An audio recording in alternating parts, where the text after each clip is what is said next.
San Francisco has such lovely nice beaches, doesn't it? Such a good place to go relax and swim. But you might want to avoid walking to the beach. The sidewalks are riddled with needles, and you wouldn't want to step on anything that a junkie uses to shoot fentanyl up their arm, would you? I would like to suggest travelling by car to get to the beach, but in 2022 there has been a 32% increase in car break-ins with properties stolen inside. So, if you are travelling by car, I'd say get the hell away from the Walking Dead and get out of San Francisco as fast as possible. You'd also be escaping one of the highest taxation rates in the country, of which its funds seemingly go nowhere.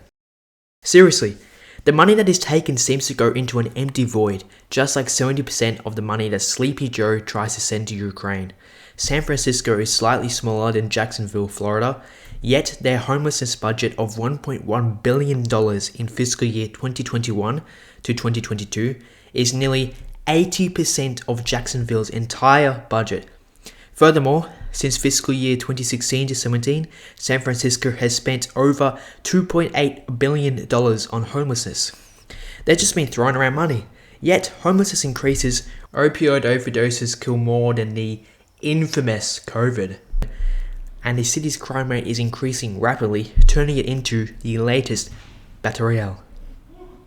Since 2016, the number of homeless in San Francisco has increased from about 12,000 to 19,000, which comes at around $57,000 in spending per homeless person per year. There is 860,000 people in San Francisco, and roughly 2.2% of them are homeless, which is over 12 times the national average. So, if that money is being allocated to helping the homeless, then why is there more of them every day? Well, the San Francisco Chronicle just investigated that. They checked out what the Department of Homelessness and Supportive Housing, HSH, is actually doing with the billions allocated to them. They pay non-profit organizations to provide hotel rooms that are rented from hotel owners to aid homeless people in about 70 hotels. The Chronicle reports that the city's failure to oversee the program created a pattern of chaos, crime, and death in these hotels. Yeah, the goal of supportive permanent housing, which is independent living, did not happen. Of the 515 tenants within permanent supportive housing that were followed by the city, 25% died while in the program, 21% returned to homelessness, and 27% left for an unknown destination. So back on the streets for a hit of fentanyl. Not that they weren't shooting it up in a hotel. At least 166 people died by drug overdose in those hotels in 2020 to 21. But hey, the money was well spent because the remaining 27% moved in with friends and family or into another taxpayer-subsidized building. And who wants to hear the gritty secrets of what happened in these hotel rooms? Those poor little homeless people that desperately needed saving.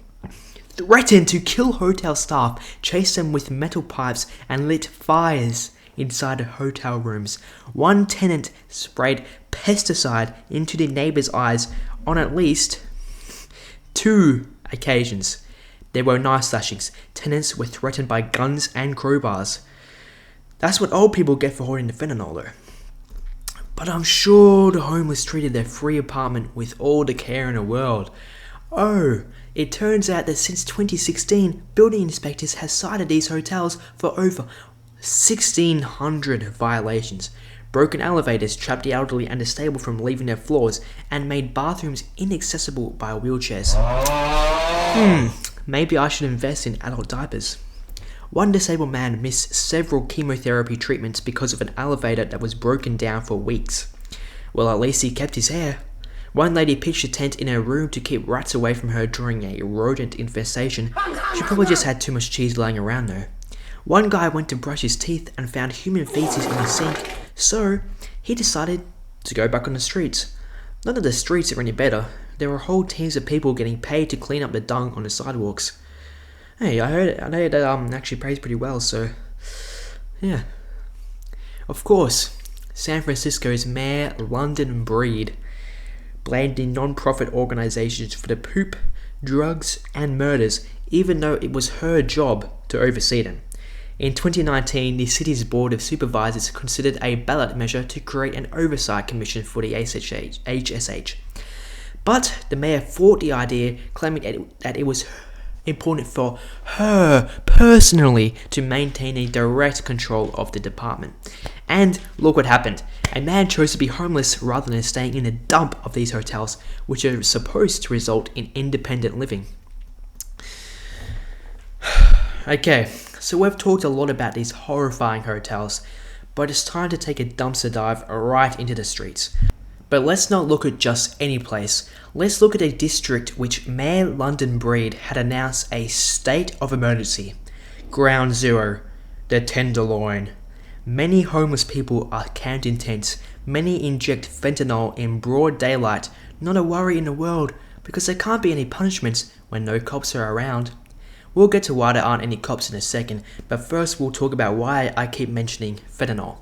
That's because, like I said earlier, opioids have killed more than COVID, and fentanyl is the main opioid killer. In California, 2020, there were 5,500 opioid overdose deaths, with just under 4,000 being fentanyl overdoses. There were over 16,000 emergency department visits related to opioid overdoses, and there were almost 15 million prescriptions for opioids. About 2 people a day are overdosing on them. These are the stats for overall California, but the epicenter of the crisis is 100% in San Francisco, and especially in the Tenderloin. The reason why fentanyl is massively used is because it is up to 50 times stronger than heroin and 100 times stronger than morphine.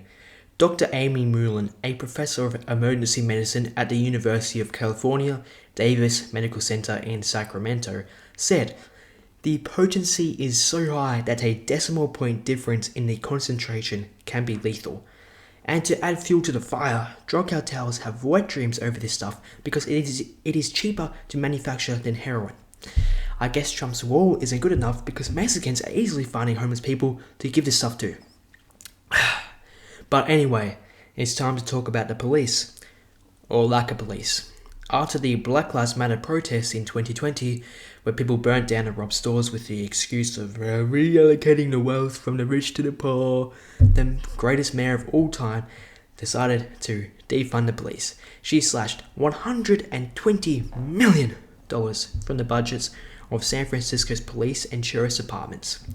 A spokesperson for the police officers union warned the lower budget could impact our ability to respond to emergencies. Well, maybe if the police didn't buy so many donuts, they'd have money to spare. 18 months later, the mayor decided to refund the police, saying that our compassion cannot be mistaken for weakness or indifference. I was raised by my grandmother to believe in tough love and keeping your house in order, and we need that now more than ever. I think that San Francisco would be way better off if Breed's grandmother was the mayor, because at least she could keep something in order.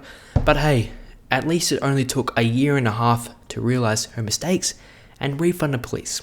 It only took thousands of drug overdoses to occur in broad daylight on the streets and crime rates to skyrocket. In 2021, homicides increased by 17% and property crimes rose 7%. And those rates are still getting higher today. But Mayor London Breed isn't the only progressive idiot running the city. San Francisco's District Attorney Chesa Bowden, I think, decided that it's too mean to arrest people and everyone deserves second, third, fourth, fifth, and sometimes sixth chances. He was elected in 2020 as the savior that San Francisco so desperately needed. In 2019, 40% of all shoplifting reports resulted in arrests, and in 2021, only 19% did. He only charged 46% of theft arrests, which is a 16-point decline in almost 2 years.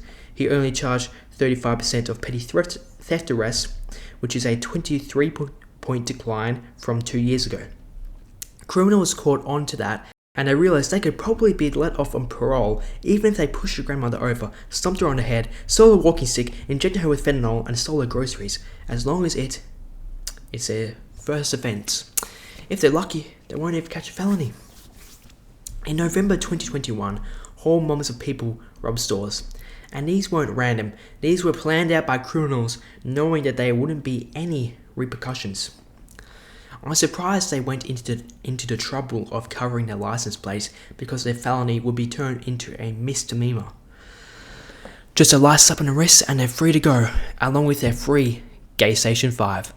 That's under the misdemeanor limit of $950, so if anyone wants one, they're free at your local San Francisco GameStop. That's if they're in stock. By the way, when the misdemeanor limit was raised to $950, people calculated what they would steal, so it would be under the limit. You've got to love people who sit in their tidy little offices, making decisions for all the peasants on the streets, thinking they're making a difference for being nice. All this shows is how you can have a few functioning brain cells and run a city of nearly 900,000 people. You can run it so well that it starts declining. But do you know what is inclining? My channel. Hit the like button and subscribe so you can hear me ramble on about this clown world. Otherwise, I will inject your future babies with fentanyl. Don't worry, your babies won't get autism from that injection, unlike some others. Thank you so much for watching, and I will see you in the next video.